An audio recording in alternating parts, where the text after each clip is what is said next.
You know, he had this healing crisis, which I read about in the book after his plane crash. And he winds up going up to Kedarnath and having a spiritual experience up there. And so part of my journey led me into the Himalayas. I went to Gangotri and Kedarnath and then Badrinath. And going to these places, because what Buddha Bose did next was he just visited these places every single year.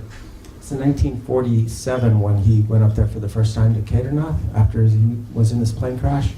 Nearly died and went up there to die actually, but he wound up being spontaneously healed up there.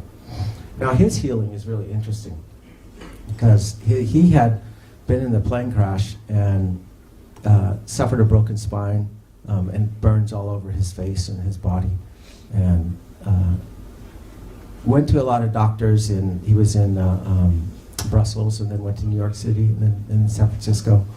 And they were able to do a lot of operations with skin grafts on his face and cure the burns, more or less. But they were not able to cure his spine. And so when he came back to Calcutta in 1947, it was this is right after the partition. So there was a lot of the communal divide that was happening. It was just chaos here in the city. You can just imagine. He's basically come back, his body's fallen apart. Here he was about to go to the United States and become, I'm sure you all know BKS Iyengar. He comes in the 1960s. Well, Buddha Bose was coming to bring the same thing as Iyengar in late 1940s. So, but that all got taken away from him, and he wound up instead trying to figure out what he was going to do next. And he basically hit a wall, and it wasn't until he just gave up everything, went up to Kedarnath, and then had this healing. Now, his healing that he talks about, he doesn't talk about it too specifically because I think it would involve some secretive things that he would talk about, but it was basically something of hearing a voice like of Shiva or something tell him to do this certain japa and this practice of and do it for like a lakh times. It took him like 25 hours to finish it. And when he got up, he was didn't notice it at first, but his porter came up and asked him, "You're not wearing your steel belt." He had to wear a steel belt. The doctor said for the rest of his life, and he found out that he was spontaneously cured from it.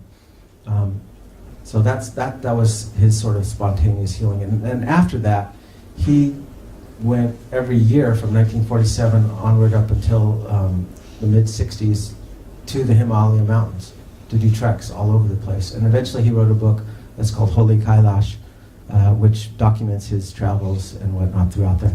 And he was one of the ones who was very influential in terms of popularizing the pilgrimage up to the Chardhan and those places in the Himalayas. So he shot a film while he was up there. It was black and white and then color as well, but he would narrate it to people, and that's how he traveled all over India. Have you seen the film? I have not seen the film. The film, it's with Ruma Bose, his daughter, that's here, but it's not been played in so long that I think if they even open it up, it's in a canister. If they even open it up, they would have to do some sort of professional opening of it to be able to see it. But I have seen, Mataji had a transcript of it, a recording of it, so I was able to listen to that and hear what it was like.